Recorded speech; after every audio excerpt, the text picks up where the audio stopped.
My son, I will tell you the truth. Adaize is my own daughter, but that girl does not deserve a clean man like you. Mama, what do you mean?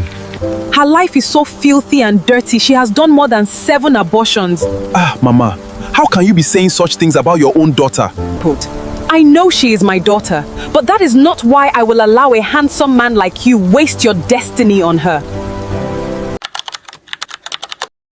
I was not home the night it finally happened.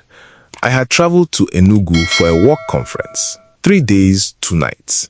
I called Emeka before I slept. He sounded fine, normal. Tired, he said, from a business dinner that had run late. I said goodnight and closed my eyes. What I didn't know was that Emeka had come home that night, barely able to walk straight. The business dinner had turned into drinks, and the drinks flowed heavily. By the time his colleagues dropped him off at our gate, he was drunk, barely able to stand straight. At the door, he fumbled with his keys for several minutes before the door opened from inside. Mama was awake.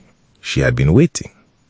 I don't know exactly what happened next. I only have what Emeka told me later, broken and weeping, filling in details I never asked for and couldn't unhear.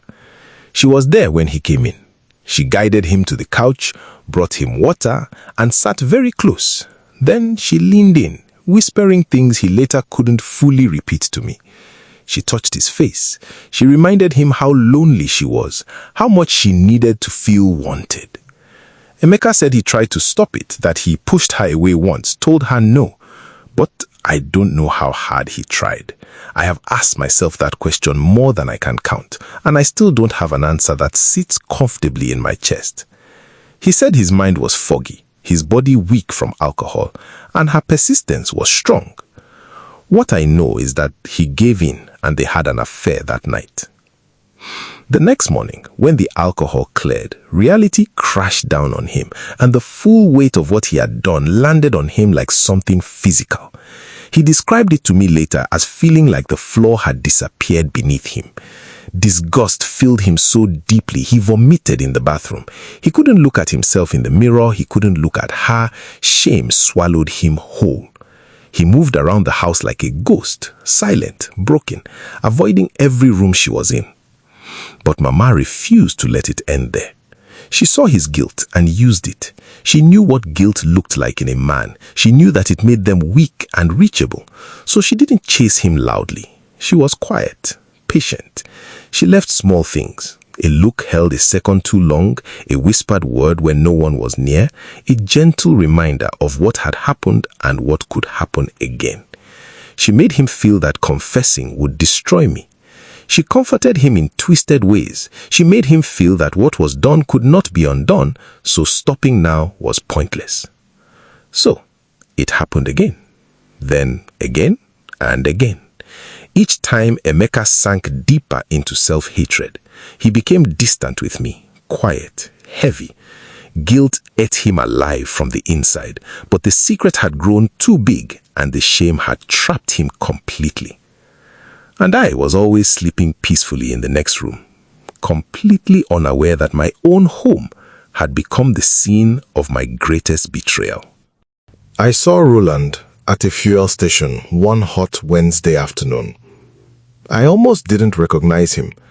He looked nothing like the man I once dated. Thinner, tired. His clothes were faded and his shoulders carried a weight I didn't remember. I sat in my car for a moment. Then I rolled down the window. He looked up. Something moved across his face. Embarrassment first, then something softer. We talked briefly, awkwardly, the way you do with someone who once mattered and then suddenly didn't. He didn't explain why he had ended things all those years ago. I didn't ask. But I gave him my number before I drove away. I told myself it was just kindness. He was clearly struggling and I was in a position to help. Over the following weeks, I sent him some money. Nothing dramatic, just enough to breathe a little easier. We began exchanging messages, casual at first, then longer. Then one evening he called. His voice was different, heavier. He said he had wanted to tell me something for a long time but never knew how. I told him to just say it. Your mother is the reason I left you. The line went quiet. He told me everything. How Mama had pulled him aside during one of his visits. How she had told him things about me. Terrible things. That I was seeing other men, that I was disrespectful, that I had secrets. How she had turned those conversations into flirting with him, comforting him, making him feel special. How he had been young and confused and flattered and ashamed all at once. She seduced me, Adaze. I was wrong, but she seduced me. I felt something cold move through my body. Then I felt rage replace it. You're lying, I said. My mother would never do that. My voice came out very flat and very certain. I ended the call before he could say more. I sat in my car in the dark for a long time, telling myself he was bitter, embarrassed about his circumstances, looking for someone to blame for his own failures. My mother was many things, but she was not that. She could not be that. I drove home. I greeted Emeka. I ate dinner. I watched television. But Roland's voice followed me into every room, and it was still there when I closed my eyes that night. Your mother is the reason I left you. I could not make it stop. I was not sleeping well. 3 days after Roland's call, I was moving through the house like someone waiting for something. I just didn't know what. I couldn't look at Mama Chioma the same way. I kept watching her face, searching for any sign of the monster Roland had described. She seemed normal, warm, and the same as always. I told myself Roland was just bitter. I almost believed it. Then on a Thursday morning, I heard the sound from the bathroom. Violent, repeated, the kind of vomiting that bends a person in half. I pushed the door open and found Mama Chioma on the floor, one hand gripping the toilet, her whole body shaking with each wave. My heart seized. I didn't think about Roland. I didn't think about anything except getting her to a hospital. I called Emeka. He came downstairs immediately. We got her into the car, me in the back holding her hand, him driving fast and silent in the front. She didn't speak the entire journey. She kept her face turned toward the window. I thought she was too weak to talk. Now I know she was preparing herself. The hospital waiting room was cold. I sat rigid in my chair watching the door. Emeka sat 2 seats away, elbows on his knees, head slightly bowed. I assumed he was worried. When the doctor came out, he was smiling, young, relaxed, the smile of someone carrying good news. He looked between me and Mama, then he said it. Congratulations, your sister is pregnant. I laughed, the automatic laugh, the one I had produced my entire life whenever someone made that mistake. I opened my mouth to correct him. Then the word landed. Pregnant. Everything stopped. How can she be pregnant? I turned to my mother. Her face was pointed at the floor. Her shoulders were folded inward. She looked smaller than I had ever seen her. This woman who had always filled every room she entered, now trying to disappear inside herself. I turned to Emeka. My husband was sweating, visibly, in a fully air-conditioned room. His jaw was locked. His eyes were moving everywhere, the ceiling, the floor, the wall, anywhere that was not my face. The silence in that room had physical weight. I had felt shock before in my life, but nothing like this. This was something different. This was the ground itself shifting. Then Emeka's voice came out, low, fractured, barely holding together. Adeze, I can explain. In that moment, everything shattered. I didn't scream. I didn't move. My legs nearly gave way. My entire life had been a lie. We drove home without speaking, all three of us in the same car. Mama in the back, me in the passenger seat staring straight ahead. Emeka gripping the steering wheel so hard his knuckles were pale. The moment we got inside the house, Mama went to her room and closed the door. Emeka stood in the middle of the sitting room and broke. He went down onto his knees, actually went down, this man I had married, this calm and solid man, and he wept in a way I had never seen any person weep before. He told me everything. The discomfort he had felt for months, the deliberate moments she had engineered, the night he came home drunk, his shame, his self-disgust, the way she had used his guilt to keep him trapped, the times it happened after, the silence he had convinced himself was protection. He was still talking when I stopped hearing him. Not because I stopped listening, but because something else was happening inside me. Roland's voice came back. Your mother is the reason I left you. And suddenly, it was not just Roland's voice. It was every breakup, every unanswered question, every boyfriend who had gone cold without real explanation, every relationship that had ended just as it was becoming something real. I left Emeka on the floor still talking. I went to my phone. I contacted Tobina first.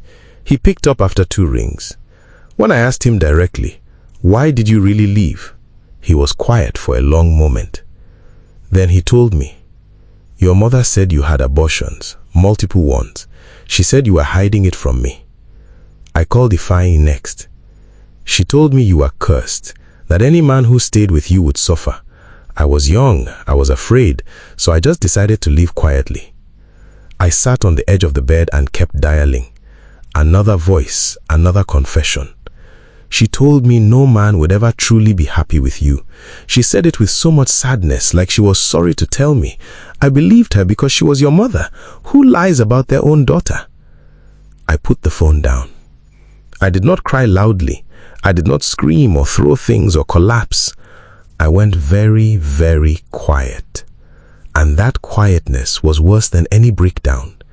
It was the silence of someone whose entire history has just been rewritten in a single hour. Every moment of joy I thought I had lost to bad luck or bad choices or simply not being enough, it had been taken deliberately, systematically, by the one woman on earth I had never once thought to protect myself from. My mother had not just sabotaged my relationships. She had dismantled my entire romantic life brick by brick over more than a decade, and then held me while I cried about every heartbreak. Emeka was still on his knees in the sitting room. I could hear him from where I sat, but I couldn't move. Everything I thought I knew about my life had just been burned to the ground. I told her to leave the next morning. I didn't shout. I didn't give a speech. I opened her bedroom door, looked at her sitting on the edge of the bed, still in her nightgown, and said 4 words. You need to go. She opened her mouth. Now, Mama, I said, not allowing her to say anything.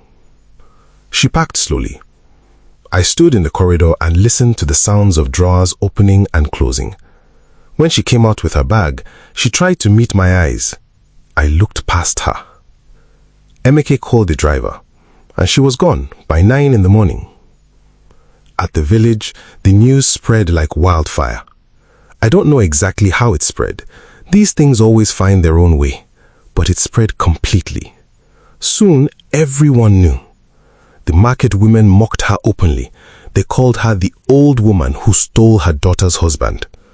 Church members who once praised her beauty now whispered behind their Bibles. Young girls pointed at her. Old women insulted her to her face. The women really tore her apart with their mouths. She had become the village scandal. Part of me felt satisfaction. Another part felt sick. Emeka, meanwhile, was breaking apart in front of me every single day. He begged constantly. He would wake up in the middle of the night, crying, holding my legs, saying, I resisted her for so long, Adaeze, I swear. She kept pushing until I was too weak. He told me how ashamed he was, how he hated himself, how he wished he could undo everything. I wanted to hate him. I tried to hate him. Some mornings I woke up furious, imagining him touching my mother, imagining him choosing her for even 1 second. The anger burned so hot I could barely look at him. I wanted to scream, to throw things, to make him feel the same pain I was carrying. But then other moments came. I would touch my growing belly and remember I was pregnant with his child. I found out about 2 weeks ago, but I just didn't want to tell him. I was exhausted, emotionally drained in a way I had never experienced. I kept thinking, if I push him away completely, what will be left of me, of us, of this baby? I also blamed myself. I heard the voice in my own head that said, "You were in the house. You were right there. How did you not see it? Why didn't I trust my mother blindly for so many years? Why was I always running back to her arms after every heartbreak?" The anger and forgiveness fought violently inside me. One moment I wanted him gone. The next moment I was tired of fighting, tired of pain, tired of being alone in this storm. So I gave him partial forgiveness. Not full, not warm, not the kind that heals. Just enough to survive. Just enough so I wouldn't have to raise this child completely broken. But even as I let him back in, one thing refused to settle quietly inside me. Mama was in that village, pregnant, alone, carrying a child that had no clean place in any of our lives. And I had not spoken to her since the morning I told her to leave. I don't know why I entered her room that quiet afternoon. Ever since she left, the door had stayed closed for weeks, like a sealed wound I wasn't ready to touch. But something pulled me inside. The room still carried her scent, that specific combination of her body cream and something older underneath it. It hit me before I was ready. I opened the small wardrobe. On the top shelf, pushed far back, was an old bag. I pulled it down and emptied it on the bed. What fell out stole my breath. Childhood drawings I had made for her, stick figures of me and Mama holding hands, written in crooked letters, "I love my Mama." Birthday cards with messy hearts and misspelled words. Every single school photo from primary to secondary, carefully placed in plastic sleeves. And letters, many letters she had written to me but never sent. I sat on the edge of the bed, hands shaking as I read some of them. In one, she called me her greatest gift. In another, she admitted how lonely she felt watching me grow up and be loved. She wrote about her fear that I would leave her the way my father did. Page after page of love mixed with pain. Tears rolled down my face. All this time, I thought she hated me, that she saw me only as competition, but it was more complicated than that. She loved me deeply, and she also resented me. She was proud of me, yet bitterly jealous of the life I had. Her wounds had twisted her love into something poisonous. A broken woman who never healed, destroying the one person she cared about most because she couldn't bear watching me have what she never did. I sat there for a long time, holding that old crayon drawing, my heart aching in a way I had never felt before. Not pure anger anymore, not just pain, but a heavy, complicated grief for her, for me, for the mother and daughter we could never be. My phone rang. It was a number from the village. I already knew before I picked it up that something had happened. They said she had gone into labor early. They said there were complications. They said I should come quickly. I was in the car before they finished the sentence. Emeka drove. I sat with my hands pressed flat against my thighs the entire journey, watching the road disappear under us, not praying exactly, but doing something close to it, something wordless and urgent and animal. She was still alive when I arrived. Barely. They had moved her to a small private room. She looked diminished in that bed.